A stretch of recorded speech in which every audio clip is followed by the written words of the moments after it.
Belum, suara saya. Ayo dibuka kameranya yuk. Aldi, Dersa, Noel, Wita, Samuel, Sasa, Sheva, dibuka kameranya. Ya, Elia mana Elia? Oh, ya.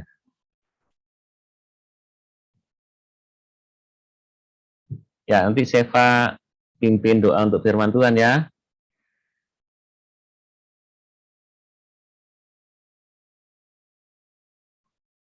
Sheva pimpin doa untuk firman Tuhan ya. Ayo. Semuanya mari kita berdoa. Selamat sore Tuhan Yesus, Roh Kudus Bapa di surga. Terima kasih atas penyertaan-Mu selama hari ini. Kami sudah bisa melakukan aktivitas kami. Sebentar kami akan memulai kegiatan PA kami hari ini. Biarlah Engkau memberkati coach yang mengajar kami dan juga memberikan kami hikmat untuk murid-murid supaya kami bisa menerima semua yang diberikan oleh coach kami. Biarlah acara ini berjalan dengan lancar dari awal hingga akhir. Dalam nama Tuhan Yesus kami berdoa. Haleluya.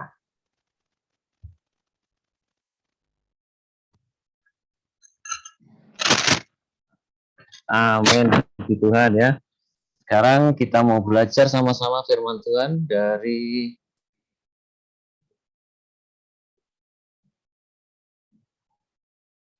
mengenai perumpamaan tentang seorang penabur ya, seorang penabur.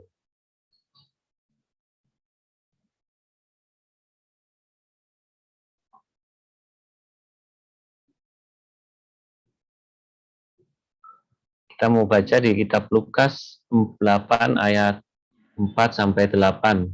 Ketika orang banyak berbondong-bondong datang, yaitu orang-orang dari kota ke kota menggabungkan diri pada Yesus, berkatalah ia dalam suatu perumpamaan, adalah seorang penabur keluar untuk menaburkan benihnya. Pada waktu ia menabur, sebagian benih itu jatuh di pinggir jalan, lalu diinjak orang dan burung-burung di udara memakannya sampai habis. Sebagian jatuh di tanah yang berbatu-batu, dan setelah tumbuh ia menjadi kering karena tidak mendapat air. Sebagian lagi jatuh di tengah semak duri, dan semak itu tumbuh bersama-sama dan menghimpitnya sampai mati. Sebagian lagi jatuh di tanah yang baik, dan setelah tumbuh berbuah 100 kali lipat. Setelah berkata demikian, Yesus berseru, siapa mempunyai telinga untuk mendengar, hendaklah ia mendengar ya. Kalian mungkin sudah sering mendengar perumpamaan tentang seorang penabur, tapi kita mau membahas lagi lebih dalam. Perumpamaan ini penting karena merupakan perumpamaan dasar ya. Perumpamaan ini penting karena merupakan perumpamaan dasar. Ini tadi Pak Yohanes baru bergabung ya. Saya ulang sedikit bahwa kita akan mempelajari tentang perumpamaan seorang penabur yang terdapat di Lukas 8 ayat 4 sampai 8 ya. Kenapa disebut perumpamaan dasar? Karena kita tidak akan mengerti banyak perumpamaan yang lain tanpa mengerti perumpamaan ini. Di Markus 4 ayat 13 dikatakan, lalu ia berkata kepada mereka, tidakkah kamu mengerti perumpamaan ini? Kalau demikian, bagaimana kamu dapat memahami semua perumpamaan yang lain? Penabur itu adalah orang yang menaburkan firman Tuhan. Benih itu adalah firman Tuhan. Tanah itu adalah apa? Hati manusia ya. Nah, tanah itu adalah gambaran hati manusia. Ini yang penting ya dalam perumpamaan tentang seorang penabur. Di dalam perumpamaan yang kita baca tadi, tanah itu dikelompokkan ya. Kelompok pertama adalah orang yang tidak diselamatkan. Kemudian kelompok kedua adalah kelompok orang yang diselamatkan, yaitu tanah yang baik yang menghasilkan buah. Kelompok orang yang tidak diselamatkan itu terdiri dari tiga jenis tanah di situ yang menggambarkan hati manusia, yaitu yang pertama adalah tanah yang keras atau tanah pinggir jalan atau pematang. Yang kedua adalah tanah yang berbatu-batu, dan yang ketiga adalah tanah bersemak duri ya. Dari kelompok pertama yang termasuk orang yang tidak diselamatkan ini, ada kategori pertama saja yang benar-benar adalah orang yang tidak percaya. tanah yang keras atau pinggir jalan atau pematang. Sedangkan dua kategori yang lainnya, tanah yang berbatu-batu dan tanah bersemak duri, itu adalah gambaran orang-orang Kristen. Orang-orang yang pada awalnya percaya namun hanya sebentar saja. Kemudian kelompok kedua adalah tanah yang baik yang menghasilkan buah. Dan di sini juga terbagi atas 3 bagian, yaitu yang menghasilkan buah 3 kali lipat, yang menghasilkan buah 60 kali lipat, dan yang menghasilkan buah 100 kali lipat. Ya. Tanah yang keras atau yang di pinggir jalan. Jadi ini kan kalau ceritanya seorang penabur, itu menaburkan pasti di tempat yang biasa mereka menabur ya, entah di sawah atau di ladang ya. Di Lukas 8 ayat 5 dikatakan adalah seorang penabur untuk keluar untuk menaburkan benihnya. Pada waktu ia menabur, sebagian benih itu jatuh di pinggir jalan, lalu diinjak orang dan burung-burung di udara memakannya sampai habis.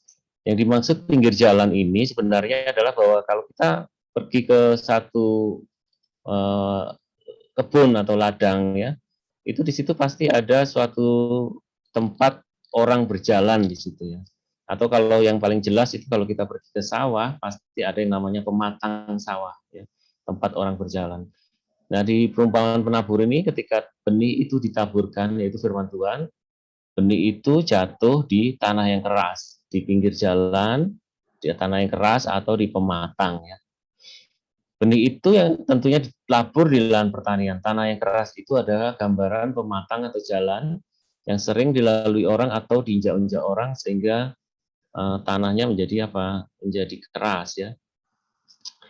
Benih yang jatuh di tanah keras atau jalan atau pematang itu tidak akan dapat masuk ke dalam tanah atau ke dalam hati manusia, yang gambaran hati manusia yang keras ya.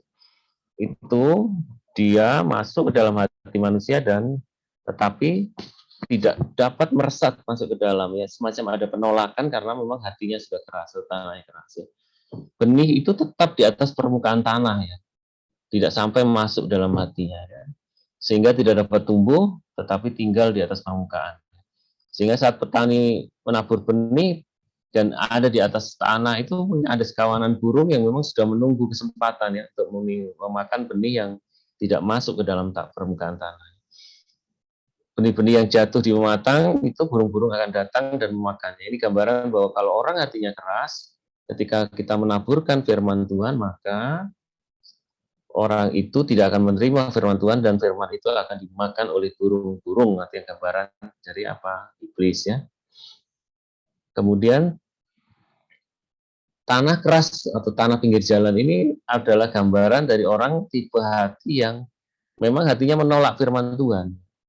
Kalau di apa ya, baik di negara kita atau di luar negeri, kita tentu mendengar ada banyak wilayah-wilayah yang kita bisa katakan wilayah-wilayah yang keras menolak Injil ya.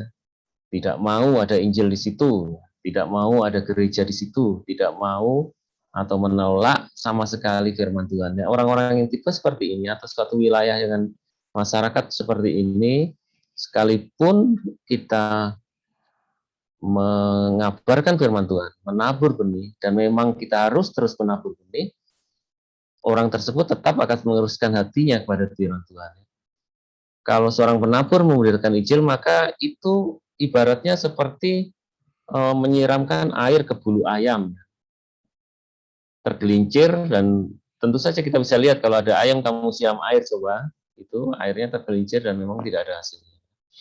Tipe orang seperti ini artinya keras penuhnya ya, dan memang orang ini adalah orang-orang yang sama sekali tidak mau berurusan dengan firman Tuhan.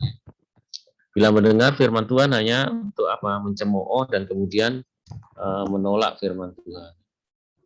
Injil untuk orang-orang seperti ini benar-benar tidak masuk dalam hati mereka ya, dan mereka memang orang yang memang sama sekali tidak percaya. Tipe seperti ini memang apa? Kalaupun kita taburkan firman, kita hanya akan diinjak-injak ya. Kemudian ada tanah berbatu-batu ya, di ayat 6. Nah, ini agak berbeda dengan yang tadi yang di pinggir jalan. Kalau tanah yang berbatu itu adalah orang-orang yang apa sebenarnya dia percaya Tuhan, Kalau di ayat 6 dikatakan sebagian jatuh di tanah yang berbatu-batu dan setelah tumbuh yang menjadi kering karena tidak mendapat air. Jadi yang dimaksudkan di sini bukan benihnya di atas batu, bukan. Tetapi yang dimaksudkan adalah benih yang jatuh ke tanah itu dangkal. Tanah di atasnya tipis karena ada batu di lapisan bawahnya. Ini yang dimaksudkan. Sehingga ketika hujan turun atau ketika tersiram air atau tanah itu mulai membungkus benih tersebut. Tetapi kan tanahnya tidak dalam. Tanahnya tipis. Atau dengan kata lain, orang ini adalah orang-orang Kristen yang dangkal. Orang-orang Kristen yang memiliki pengertian akan firman Tuhan yang begitu dangkal. Benih itu sepertinya bertumbuh dengan sangat baik dan bahkan mungkin bertumbuh luar biasa ya. Karena dia ada di atas tanah, tetapi akar itu tertahan oleh batu di lapisan bawah tanah. Ada batas sejauh mana akar itu bisa menjalar, tapi ketika akar itu menyentuh lapisan batu, pertumbuhannya jadi kerdil atau terbantut ya. Karena dibatasi oleh bebatuan, akar itu tidak dapat masuk lebih jauh untuk mendapatkan air, mulai layu dan akhirnya mati ya. Nah, tanah yang berbatu ini merupakan orang yang sebenarnya tanggap terhadap Injil. Ketika Injil diberitakan, tanah yang subur tapi dangkal itu akan menerima firman itu. Ini jenis orang yang memiliki keyakinan yang dangkal. Nah, ini kalau tipe ini nih sebenarnya tipe yang menjadi masalah bagi gereja karena orang-orang ini adalah orang-orang Kristen halaman yang kebanyakan hanya menjadi permasalahan di gereja karena kesukaannya hanya hal-hal dasar, bukan hal-hal mendalam dan kebanyakan hanya menjadi pengacau saja ya di dalam satu organisasi ya. Karena mereka kegiatannya itu berapi-api tapi sebenarnya tidak dan sebenarnya berakar dari pengertian firman Tuhan yang dangkal. Orang-orang seperti ini orang-orang yang cepat mengangkat tangannya ya, di kebaktian-kebaktian KKR atau kebaktian gereja kalau ada tantangan pasti dia cepat maju ke depan ya seperti yang dikatakan oleh firman Tuhan, seperti yang disampaikan firman bahwa mereka itu adalah orang yang menerima firman Tuhan dengan hatinya gembira. Sangat gembira firman Tuhan mereka terima tetapi dengan pengertian yang dangkal, hatinya dan tanahnya tipis dangkal, tidak berakar dalam karena memang tanah hati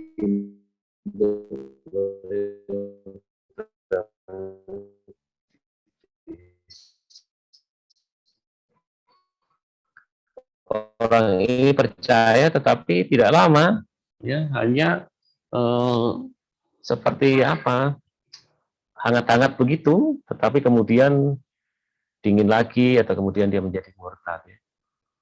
Kemudian yang ketiga ini adalah juga termasuk orang yang tidak terselamatkan adalah tanah yang bersemak duri.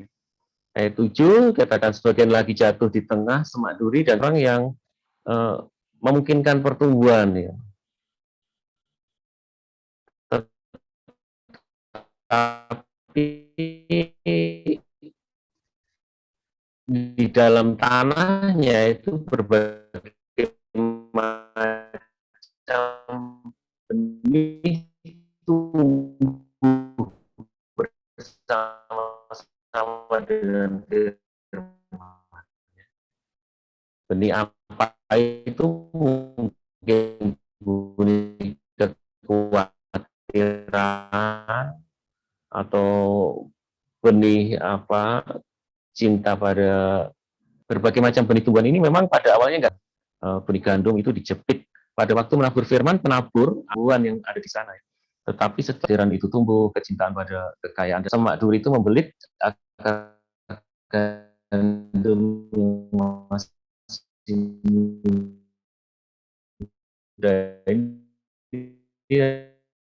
dan menjepitnya sehingga tanaman gandum yang dibutuhkan akhirnya dia mati ya.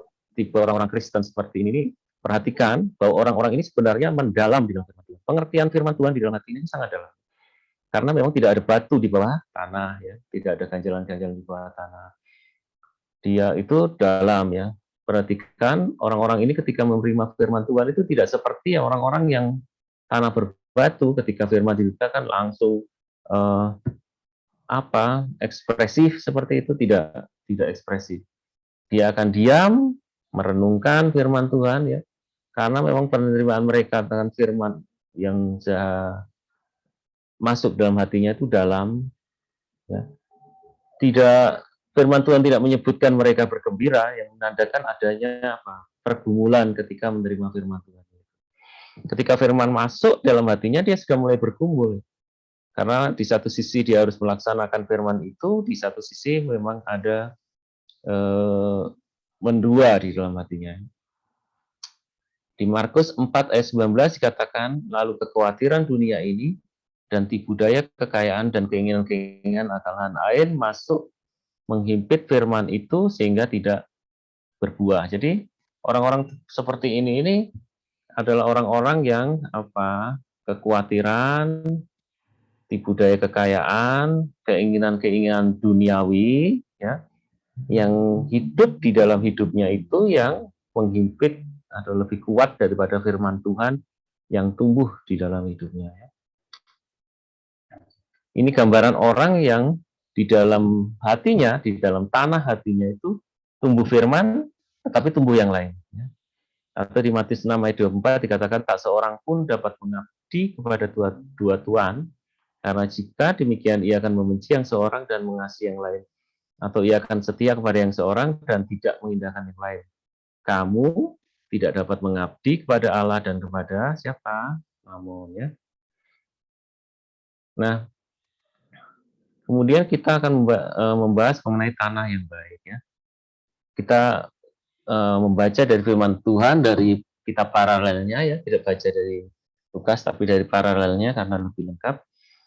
Matius 1 ayat 8, dan sebagian jatuh di tanah yang baik lalu berbuah, ada yang 100 kali lipat, ada yang 60 kali lipat, ada yang 30 kali lipat, ya. Kelompok yang kedua ini terdiri dari 3 tipe, ya, atau kategori. Kalau kelompok yang tidak diselamatkan ada 3 kategori tadi, yang tanah yang keras atau tanah pinggir jalan, tanah berbatu-batu, tanah bersemak duri. Nah, kalau tipe yang diselamatkan juga ada 3 kelompok, yaitu yang menghasilkan buah 30 kali lipat, 60 kali lipat, dan 100 kali lipat, ya. Dalam perumpamaan ini memang ada kesamaan, keseimbangan antara yang tidak diselamatkan dan yang diselamatkan dan tidak diselamatkan, ya. Sama-sama ada tiga tipe, ya. Kemudian kita lihat di kelompok yang kedua ini sekalipun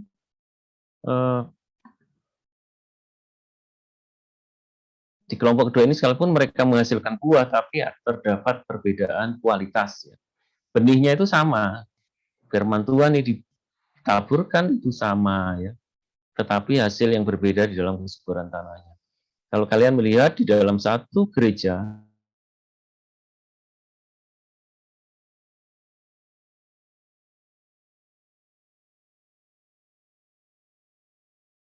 firman Tuhan yang ditaburkan sama itu memberikan pertumbuhan yang berbeda. Mereka menghasilkan buah yang berbeda, ada yang 30, 60, 100.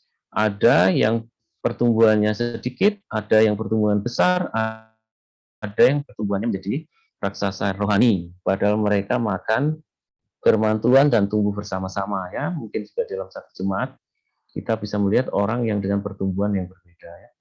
Ada yang baru beberapa tahun percaya sudah menjadi hamba Tuhan yang besar, ada yang biasa-biasa saja, tetapi semuanya memang tetap diselamatkan, tapi berbeda pertumbuhannya.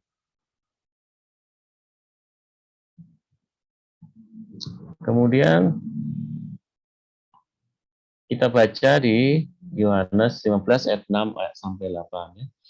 Barang siapa tidak tinggal di dalam aku, ia dibuang keluar seperti ranting dan menjadi kering. Kemudian dikumpulkan orang dan dicampakkan ke dalam api lalu dibakar. Jikalau kamu tinggal di dalam aku dan firman-Ku tinggal di dalam kamu, mintalah apa saja yang kamu kehendaki dan kamu akan menerimanya. Dalam hal inilah Bapa-Ku dipermuliakan, yaitu jika kamu berbuah banyak dan demikian kamu adalah murid-murid-Ku. Ya, di sini jelas apa yang firman Tuhan katakan bahwa kalau orang tidak berbuah, ia dibuang menjadi ranting seperti kering, dikumpulkan, kemudian dicampakkan ke dalam api. Artinya bahwa seorang Kristen yang tidak berbuah pasti binasa. Ya. Ukuran keselamatan seseorang bisa diukur dari orang itu berbuah atau tidak berbuah di dalam hidupnya. Ya. Kemudian katakan, dalam hal inilah Bapakku dipermuliakan, yaitu jika kamu berbuah banyak dan demikian kamu adalah apa? Murid-murid Tuhan Yesus. Ya. Nah, perbedaan jumlah buah yang dihasilkan itu terletak pada kualitas tanah.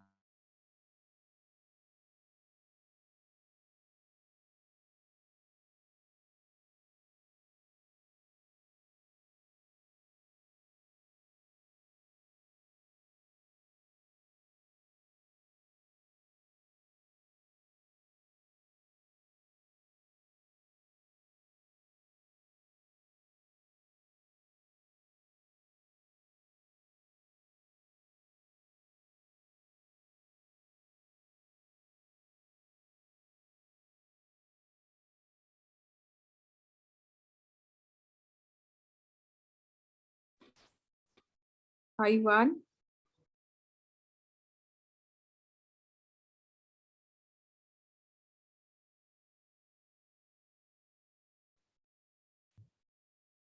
Mohon maaf tadi terputus ya. Mohon maaf terputus, saya lanjutkan.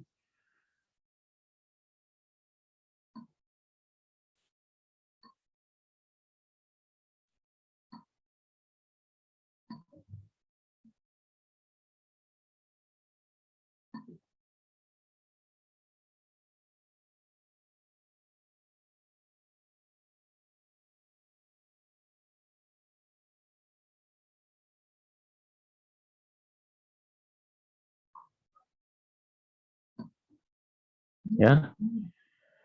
Perbedaan jumlah buah yang dihasilkan terletak pada kualitas tanahnya, yaitu kualitas tanggapan kita terhadap firman Tuhan. Ya. Firman Tuhan yang didengar sama, namun akan memberikan tanggapan yang berbeda. Ya. Sehingga ada yang bertumbuh menjadi raksasa rohani, ada yang biasa-biasa. Kualitas tanggapan yang berbeda itu yaitu perbedaan kesuburan tanah atau kualitas hati seseorang. Ya. Kemudian kita melihat ada dua tipe yang tidak selamat. Tipe pertama adalah orang-orang yang benar-benar tidak percaya. Ya. Tipe ini adalah tipe yang digambarkan dengan pematang. Ya. Tipe kedua adalah orang yang percaya sebentar lalu murtad. Di Lukas 8 ayat 13 dikatakan, yang jatuh di tanah yang berbatu-batu itu ialah orang yang setelah mendengar firman itu menerimanya dengan gembira, tetapi mereka itu tidak berakar. Mereka percaya sebentar saja dan dalam masa pencobaan mereka murtad. Kita lihat di Ibrani 3 ayat 12, waspadalah hai saudara-saudara, supaya di antara kamu jangan terdapat seorang yang hatinya jahat dan yang tidak percaya oleh karena ia murtad dari Allah yang hidup. Lukas 3. Kemudian di Lukas 13 ayat 27 dikatakan, tetapi ia akan berkata kepadamu, aku tidak tahu dari mana kamu datang, nyala dari hadapanku kamu sekalian yang melakukan kejahatan. Ya. Kalau kita lihat di kedua ayat firman ini, sebenarnya yang dimaksud bahwa mereka jahat itu adalah bukan seperti yang kita pahami mereka jahat melakukan kejahatan, tetapi maksud daripada hati yang jahat adalah bahwa mereka menolak firman Tuhan itu berdaulat pemerintah dan hidup dalam kehendak Allah. Murtad ini jangan diartikan dari arti yang sempit bahwa orang tidak pergi ke gereja lagi, tetapi murtad ini diartikan bahwa orang-orang yang pergi ke gereja tetapi hatinya itu berpaut pada bukan pada Tuhan. Ya. Kemudian kita akan melihat di dalam Lukas 8 ayat 15 dikatakan, yang jatuh di tanah yang baik itu ialah orang yang setelah mendengar firman itu menyimpannya dalam hati yang baik dan mengeluarkan buah dalam ketekunan. Sehingga seseorang yang ingin berbuah itu harus tekun, karena memang di dalam firman Tuhan bahwa seorang Kristen itu akan yang benihnya tumbuh dan harus berbuah itu akan menghadapi tiga hal yang dihadapi orang Kristen, yaitu pertama penindasan, di Matius 13 ayat 21, kemudian penganiayaan dari ayat yang sama, kemudian yang ketiga adalah apa? Pencobaan. Ya. Kalau kita baca di Matius 13 ayat 21 dikatakan, tetapi ia tidak berakar dan tahan sebentar saja. Apabila datang penindasan satu atau penganiayaan dua, maka firman itu, karena firman itu ya, orang itu pun segera murtad. Di Lukas 8 ayat, saya lupa nyantumkan ayatnya ya, yang jatuh di tanah berbatu-batu itu ialah orang yang setelah mendengar firman itu, menerimanya dengan gembira, tetapi mereka itu tidak berakar. Mereka percaya sebentar saja, dan dalam masa pencobaan mereka apa? Murtad. Jadi ada 3 hal yang dihadapi penindasannya.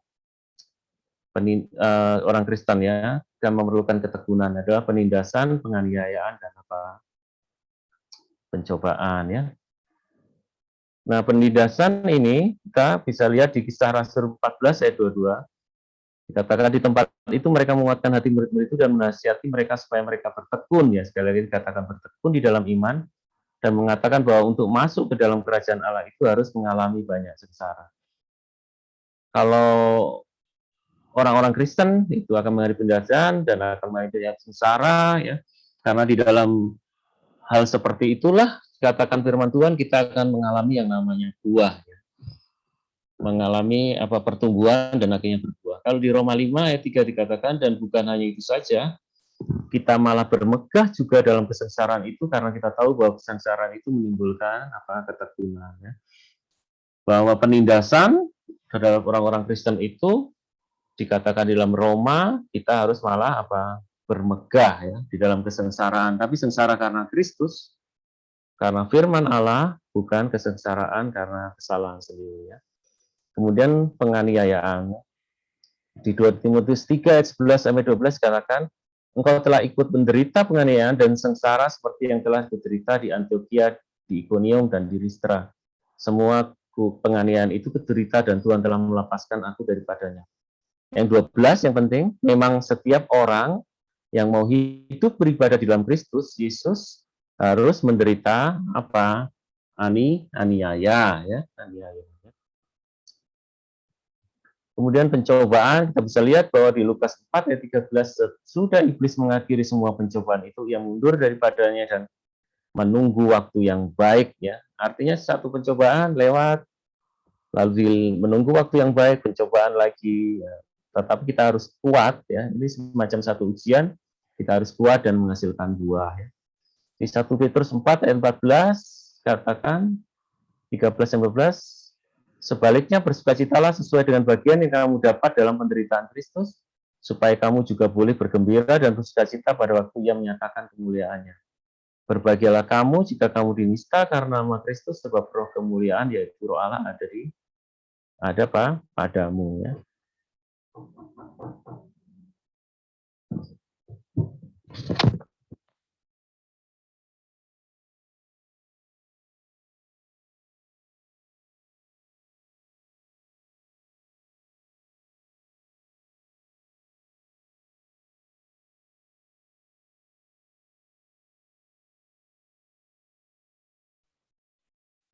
Kemudian kita mau mempelajari 3 hal yang fatal di dalam kehidupan seseorang. Itu adalah sesuai yang dikatakan di dalam Markus 4 ayat 18 sampai 19 ya.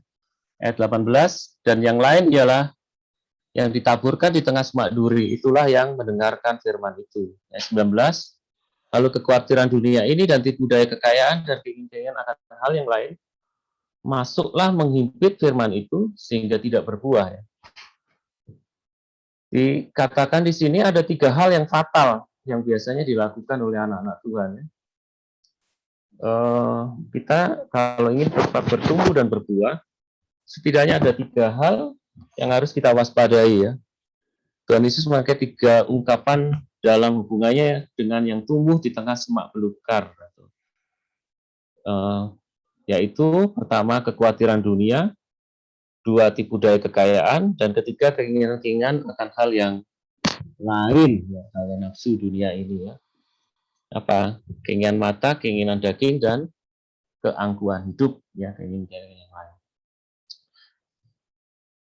Kalau anak-anak roket apa ya yang ditakutkan? Kekhawatiran akan masa depan. Kemudian apalagi tipu daya kekayaan, apa yang ditakutkan ya? keinginan anak-anak muda ya, itu yang bisa menghimpit firman Tuhan yang hidup di dalam hidup kita.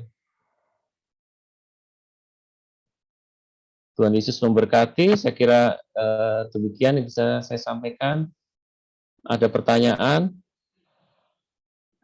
Di sini ada siapa? Yohanes sudah ada ini. Yohanes ada pertanyaan? Tidak, Pak. Kenapa tidak? Siapa ada pertanyaan? Nggak ada, Pak. Nah, yang kalian rasakan di sekolah gimana dengan pertumbuhan rohani? Kalian semua ada baca Alkitab nggak tiap hari? Nah, Sasa, mana Sasa fotonya? Foto videonya mana? Samuel, Elia, Noel, ada yang ditanyakan? Nggak ada semua. Kalau nggak ada, nanti Yohanes berdoa untuk firman Tuhan ya. Habis itu saya akan tutup doa berkat untuk kita semua ya. Yuk, silakan Yohanes.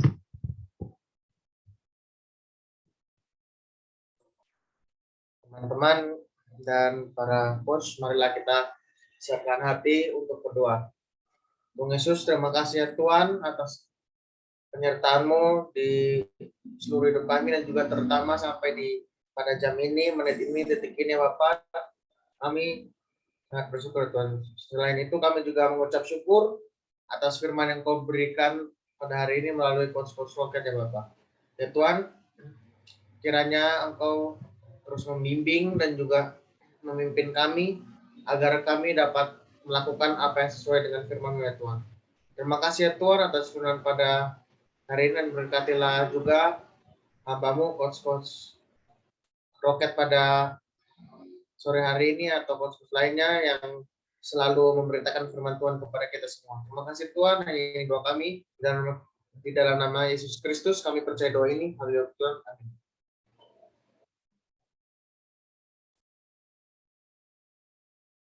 Anak-Mu yang setia sampai saat ini tetap mengikuti ibadah roket. Tuhan Yesus, hamba-Mu ingin supaya anak-anak ini bertumbuh menjadi anak-anak yang dewasa, menjadi anak-anak-Mu yang berbuah 30, 60, bahkan 100 kali lipat, karena itu menyangkut keselamatan mereka. Tuhan Yesus, Engkau genggam anak-anak muda ini selagi-lagi muda, jauhkan dari hawa nafsu anak-anak muda, jauhkan dari keinginan-keinginan tidak berkenan, lingkupi mereka dari kuasa jahat yang begitu ingin mengambil anak-anak-Mu yang telah Engkau pilih untuk menjadi anak-anak di dalam kerajaan. Tuhan Yesus, berkati anak-anak ini.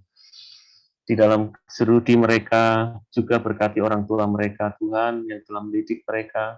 Engkau memberikan mereka juga pergaulan yang baik, sehingga pertumbuhan rohani mereka juga baik. Engkau memberikan roh yang melayani, Engkau berikan roh-Mu yang membuat mereka tetap tekun, merenungkan firman-Mu setiap hari, berdoa setiap hari. Tuhan, berkati semua anak-anak roket yang hadir di tempat ini maupun yang tidak sempat hadir di tempat ini saat ini dalam Zoom meeting ini. Juga berkati semua orang yang mendengar ibadah roket ini secara online. Terima kasih Tuhan Yesus. Dalam nama Tuhan Yesus kami berdoa mengucap syukur. Amin.